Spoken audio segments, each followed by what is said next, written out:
দিনমজুর মেহনতি জনগণকে অবহেলা কিংবা অধিকার বঞ্চিত রেখে আমাদের মুক্তিযুদ্ধের কাঙ্ক্ষিত বাংলাদেশ প্রতিষ্ঠা করা সম্ভব নয়।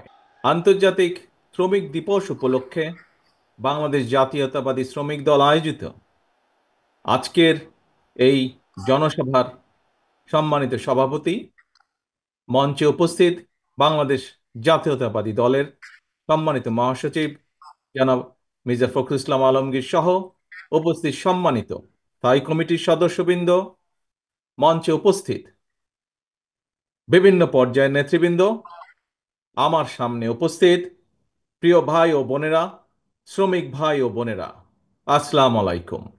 আন্তর্জাতিক শ্রমিক দিবস উপলক্ষে আমি প্রথমেই বাংলাদেশ সহ সারা বিশ্বের শ্রমজীবী কর্মজীবী মানুষের প্রতি জানাই একান্ত শুভেচ্ছা এবং ভালোবাসা।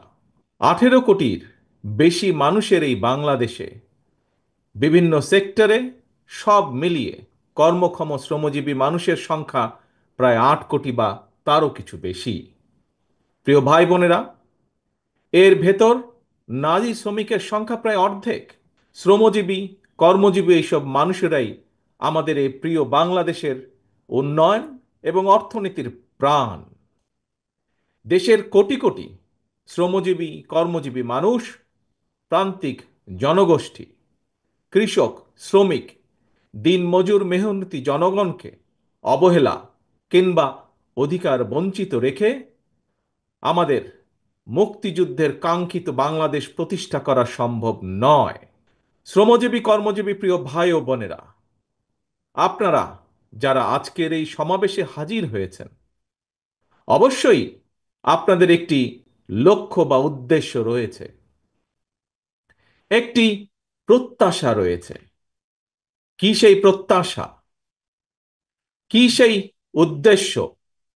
সেটি হলো এমন একটি গণতান্ত্রিক রাষ্ট্র, সরকার, সমাজ ব্যবস্থা, আপনাদের আমাদের প্রত্যেকের প্রত্যাশা, এমন একটি কর্ম পরিবেশ আপনাদের প্রত্যাশা, যে রাষ্ট্র এবং সমাজ আপনাদের প্রত্যাশা এবং প্রাপ্তি নিশ্চিত করবে।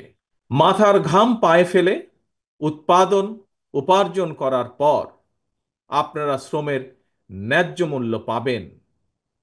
রাষ্ট্র ও সমাজে আপনাদের অধিকার এবং মর্যাদা নিশ্চিত থাকবে। এমন একটি গণতান্ত্রিক রাষ্ট্র, সরকার, সমাজ ব্যবস্থায় আপনাদের সহ আমাদের সকলের প্রত্যাশা। এমন একটি বাংলাদেশ প্রতিষ্ঠিত হলে আপনারা ভালো থাকবেন, আপনাদের পরিবার ভালো থাকবে, বাংলাদেশ ভালো থাকবে। আপনারা ভালো থাকলে দেশ ভালো থাকবে। দেশ এবং জনগণ ভালো থাকলে, দেশে জনগণের অধিকার প্রতিষ্ঠিত থাকলে কেউ বাংলাদেশকে তাবেদার রাষ্ট্রে পরিণত করতে পারবে না। সুতরাং দেশে জনগণের অধিকার প্রতিষ্ঠিত থাকা না থাকার সঙ্গে, জনগণের ভালো থাকা না থাকার সঙ্গে কিন্তু দেশের স্বাধীনতা সার্বভৌমত্বের সরাসরি সম্পর্ক রয়েছে।